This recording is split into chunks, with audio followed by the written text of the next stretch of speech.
वेदा गजल और आप देख रहे हैं एक न्यूज 24।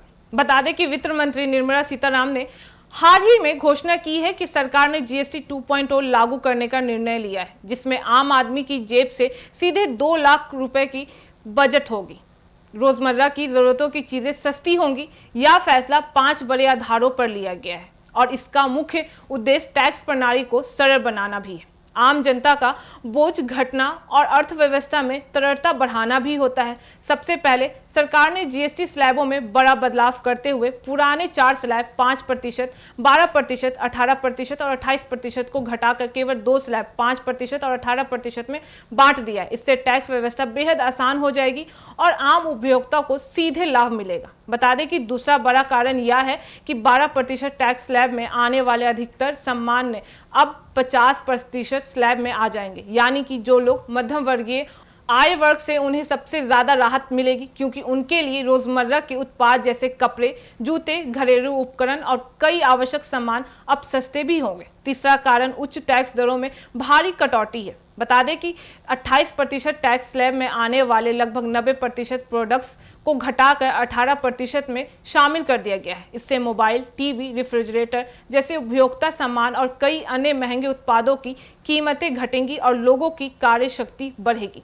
चौथा आधार कार्यकर्ताओं की संख्या में भारी वृद्धि है। 2017 में जब जीएसटी लागू हुआ था तब देश में सिर्फ 65 लाख कार्यकर्ता थे, लेकिन आज यह संख्या बढ़कर लगभग 1.51 करोड़ हो चुका है। यानी अब ज्यादा लोग टैक्स सिस्टम का हिस्सा बन चुके हैं, जिससे टैक्स बेस व्यापक हुआ है और सरकार को भी स्थायी रूप से आर्थिक रिजर्व देखने को मिला है।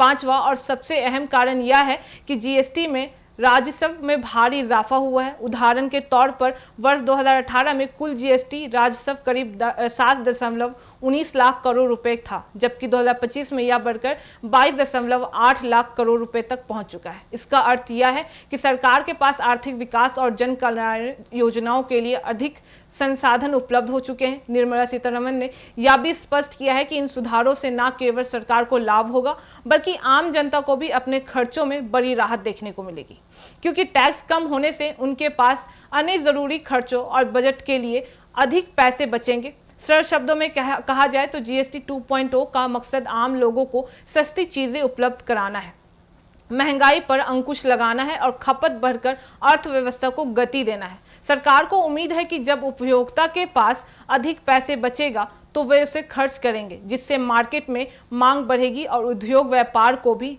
नया सहारा मिलेगा। विशेषज्ञों का मानना है कि इससे छोटे और मध्यम कारोबारियों को और भी ज्यादा फायदा होगा, क्योंकि टैक्स दर घटने और प्रक्रिया आसान होने से उनका व्यापार करना सुगम हो जाएगा। वहीं निवेशक समुदाय भी इस कदम को सकारात्मक मान रहे हैं, क्योंकि इससे टैक्स स्ट्रक्चर स्थिर और पारदर्शिता बनेगा। आलोचकों का कहना है कि इतने बड़े पैमाने पर टैक्स कटौती से सरकार को अल्पकालिक रिजर्व नुकसान हो सकता है, लेकिन दीर्घकाल में जब खपत और कार्यकर्ताओं की संख्या दोनों बढ़ेंगी तो यह घाटा अपने आप पूरा हो जाएगा। कुल मिलाकर देखें तो जीएसटी 2.0 को टैक्स सुधारों की सबसे बड़ी पहल माना जा रहा है, जो आम आदमी की जेब को राहत देने के साथ साथ देश की आर्थिक संरचना को और भी मजबूत करने वाला साबित हो सकता है। तो ये थी आज की सबसे बड़ी खबर। बाकी इस मामले पे आपकी क्या राय है हमें कमेंट करके जरूर बताना। ऐसी तमाम खबरों के लिए देखते रहिए न्यूज़ 24, हर खबर सबसे पहले सबसे सटीक। वीडियो को लाइक करें, शेयर करें, चैनल को सब्सक्राइब करना ना भूलें। धन्यवाद।